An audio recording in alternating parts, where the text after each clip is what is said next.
అది బాధ్యతతోటి ఒక నిమిషం కూడా ఒక క్షణం కూడా వృధా చేయకుండా అవసరమైతే మనం ఇచ్చినవే కాకుండా ఎక్కడ ఒక రూపాయి కూడా ఇబ్బంది పడకుండా వాళ్ళే చేతులకెళ్ళి కూడా తీసి పెట్టినటువంటి నా కార్యకర్తలకు నా నాయకులకు పేరు పేరున మనస్ఫూర్తిగా కృతజ్ఞతలు ధన్యవాదాలు తెలియజేస్తున్న మీ అందరి చెప్పడం ద్వారా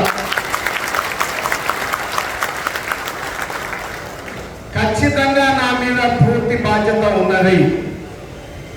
నేను మొదటిసారి గెలిచి ఆనాడు ముఖ్యమంత్రి కల్వకుంట్ల చంద్రశేఖరరావు గారు నాకు బాధ్యత ఇచ్చి నల్గొండ నియోజకవర్గాన్ని నాకు ఇన్ఛార్జిగా బాధ్యతలు ఒప్పజెప్పి 2018 ఎన్నికల్లో సీట్ ఇచ్చిన అవకాశంతో మళ్ళీ మనం ఈ గడ్డ మీద గెలిచిన బాధ్యత, గెలిచిన తర్వాత ఆ యొక్క 5 సంవత్సరాలు ఎక్కడ కూడా ఇబ్బంది కాకుండా అటు సర్పంచ్లను, ఇటు ఎంపీటీసీలను, అటు కౌన్సిలర్లను, అటు సింగిల్ విండోలను, అటు నాయకులని మరి గెలిపించుకుంటూ 93 సర్పంచులకు దగ్గర 81 సర్పంచులు మనం టీఆర్ఎస్ పార్టీ గెలిపించుకున్నటువంటి సందర్భాన్ని మీకు గుర్తు చేస్తున్నాం.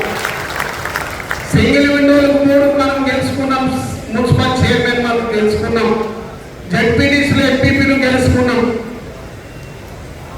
అది ఆ చరిత్ర అయితే వీలైనంత వరకు మన క్యాడర్ను కూడా ఎక్కడికక్కడ అవకాశం వచ్చిన కాడల్లో ఆదుకుంటూ నిలబెట్టుకుంటూ ముందుకు రావడం జరిగింది.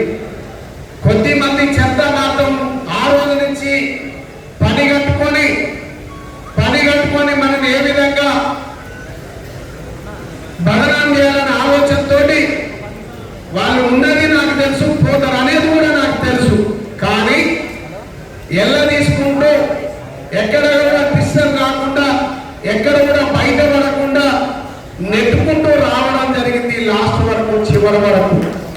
ఎందుకంటే సాగర్లో జరిగింది మీరు చూసిండ్రు, తర్వాత జరిగింది మీరు చూసిండ్రు, ఎన్నో జరిగినాయి, ఎన్నో ఇబ్బందులు పెట్టిండ్రు, గుండు సూదులు పెట్టి కూర్చిండ్రు.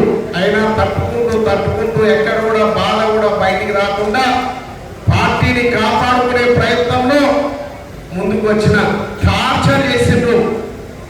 ఇదే రామ్మోహన్ కాలు ఆపరేషన్ చేయించుకుంటే పోయి కలుద్దామంటే కూడా కలవలేనటువంటి పరిస్థితి. నాకు మనసులో కుమిలిపోయిన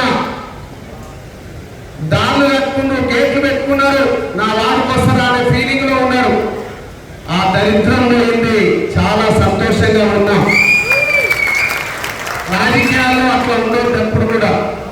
ఎప్పుడు కూడా కార్యకర్తని శాసించొద్దు, నాయకుడిని శాసించొద్దు. ఎవరైనా ఎక్కడైనా స్వేచ్ఛగా తిరిగే స్వేచ్ఛ ఇవ్వాలి.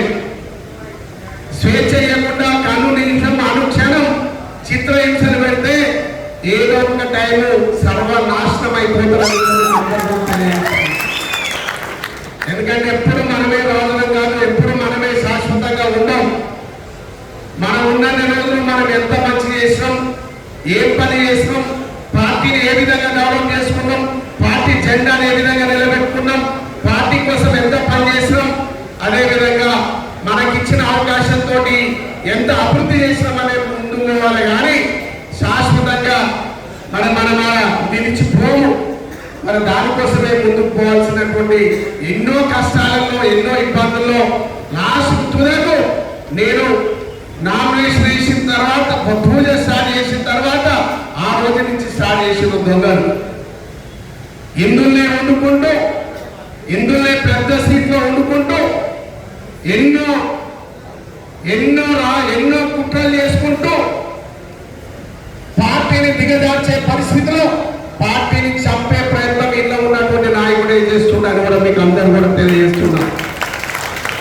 ఇది కరెక్ట్ కాదు. నేను ఓడిపో